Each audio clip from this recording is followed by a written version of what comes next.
তো গাইস, আপনারা দেখতে পাচ্ছেন বসন্ত বাংলা টিভি এবং দৈনিক বাংলাদেশ সংস্থা পত্রিকার পক্ষ থেকে আমি এই মুহূর্তে উপস্থিত হয়েছি ঢাকা জাতীয় শহীদ প্রেস ক্লাবের সম্মুখে। আপনারা জানেন সারা বাংলাদেশ থেকে এই মুহূর্তে জাতীয় শহীদ জাতীয় প্রেস ক্লাবের সম্মুখে শিক্ষকরা জমায়েত হয়েছেন তাদের বৈষম্য দূর করে জাতীয়করণ করার জন্য। আপনারা দেখতে পাচ্ছেন আজকে জাতীয় প্রেস ক্লাবের সম্মুখে শুধু শিক্ষকদের মিলন মেলা। এই মুহূর্তে যদি আমরা আপনাদের মাঝে একজন শিক্ষকের দাবি দেওয়ার সম্বন্ধে জানতে চাই, আমরা একটু শুনে আসি তারা কি বলেন। আচ্ছা ভাই, বলেন, কে বলতে পারবেন কি আপনারা এখানে আজকে জমায়েত হচ্ছেন কেন? আমাদের আজকে সমাবেশ হচ্ছে বেসরকারি এমপিভুক্ত শিক্ষা প্রতিষ্ঠানের শিক্ষকরা নানাভাবে অবহেলিত এবং সরকারি প্রতিষ্ঠানের সাথে বেসরকারি শিক্ষা প্রতিষ্ঠানের ব্যাপক বৈষম্য বিরাজমান।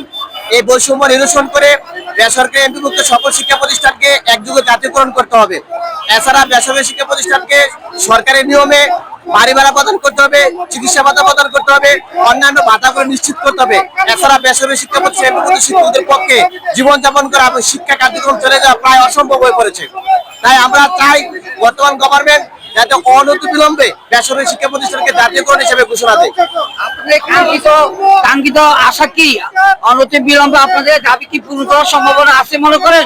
সম্ভাবনা না হয় সরকারের সাথে বেসরকারি যে শুভ কিছু কিছু ক্ষেত্রে যথেষ্ট বৈষম্য রয়েছে, বাড়ি ভাড়া এবং চিকিৎসা ভাতা, এগুলি যাতে অতি তাড়াতাড়ি মিনিমাইজ করে আনে, উচ্চ ভাতার সাথে মিনিমাইজ করে আনে, তাহলে আমরা কিছুটা স্বস্তি পাবো এবং পরবর্তী সময় অবশ্যই জাতীয়করণের পর্যায়ে নিয়ে এটাকে জাতীয়করণ করে ফেলতে হবে। নতুবা এই বৈষম্য সারা জীবনের জন্য বিরাজমান থাকবে, শিক্ষা প্রতিষ্ঠান সবসময় অবহেলিত হয়ে থাকবে এবং এমপিভুক্ত শিক্ষকরা অবহেলিত হয়ে থাকবে।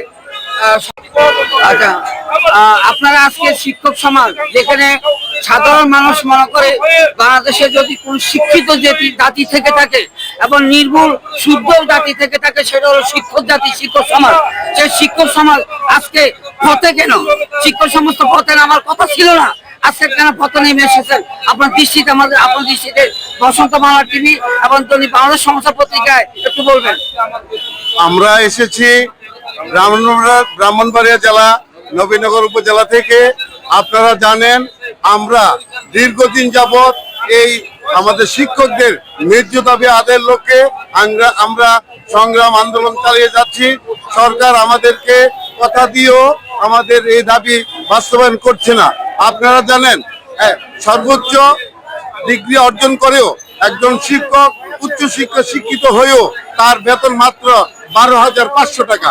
12,500 টাকা বেতন দিয়ে বলেন আজকে যারা একজন দিনমজুর, সেও প্রতিদিন 1,000 থেকে 800 টাকা ইনকাম করলো। কিন্তু আমরা এই অল্প টাকা দিয়ে আমরা আমাদের সন্তান সন্ততি দিয়ে কিভাবে আমরা চলবি? এবং আপনাদের বাড়ি ভাড়া মাত্র 1,000 টাকা, চিকিৎসা ভাতা দিয়ে 500 টাকা। এই চিকিৎসা ভাতা এবং বাড়ি ভাড়া দিয়ে আমরা সকল শিক্ষক সারা বাংলাদেশ থেকে আজকে আমার মনে হয় লক্ষাধিক শিক্ষক আজকে ঢাকায় প্রেস ক্লাবে উপস্থিত হয়েছে। আমাদের একটি দাবি জাতীয়করণ। জাতীয়করণের লক্ষ্যে বাংলাদেশের প্রত্যেকটা উপজেলা থেকে, প্রত্যেকটা জেলা থেকে হাজার হাজার শিক্ষক আজকে এই প্রেস ক্লাবে সভাপতি হয়েছে। আমাদের দাবি আমাদের শিক্ষক উপদেষ্টা সহ আজকের যে উপদেষ্টা মন্ডলী আছে, অন্তর্বর্তীকালীন সরকার প্রধান আছে, ওনাদের কাছে আমাদের এই হাই স্কুল শিক্ষকদের, এমপিভুক্ত শিক্ষকদের শিক্ষা ব্যবস্থা জাতীয়করণ করতে হবে। না হলে আমরা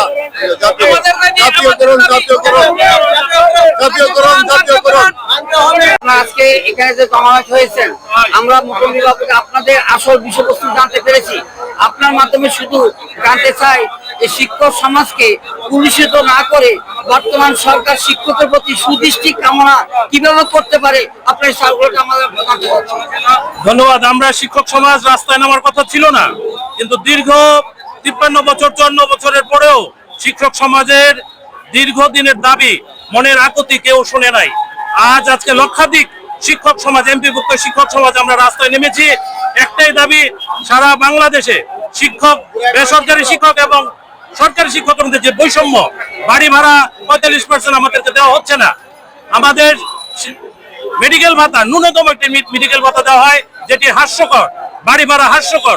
আমাদের একটাই দেবে জাতীয়করণ এবং এই যে বৈষম্য দূরীকরণের বিভিন্ন ভাতাদি সমন্বয় করেও এগুলি সফলতা আনা যায়। বর্তমান সরকারের কাছে আমাদের আকুল আবেদন, এই শিক্ষক সমাজকে অভুক্ত রেখে একটি জাতিকে শিক্ষিত করা কোনোভাবেই সম্ভব নয়।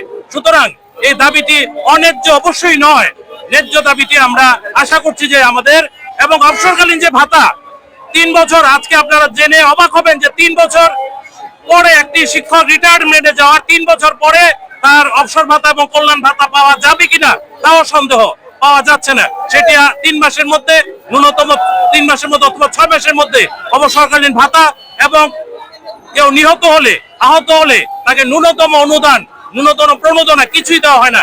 এই শিক্ষক সমাজকে এই অবহেলিত হাত থেকে যাতে এই সরকার আমাদেরকে ন্যূনতম আমাদের চাহিদাটি পূরণ করে, এটাই আমাদের দাবি। মূলত লক্ষ লক্ষ শিক্ষক আমরা এখানে উপস্থিত হয়েছি, আমরা সবাই একত্রে একসঙ্গে বলতে চাই আমাদের জাতীয়করণ একটি আজকের সময়ের দাবি, জাতীয়করণ চাই, জাতীয়করণ চাই।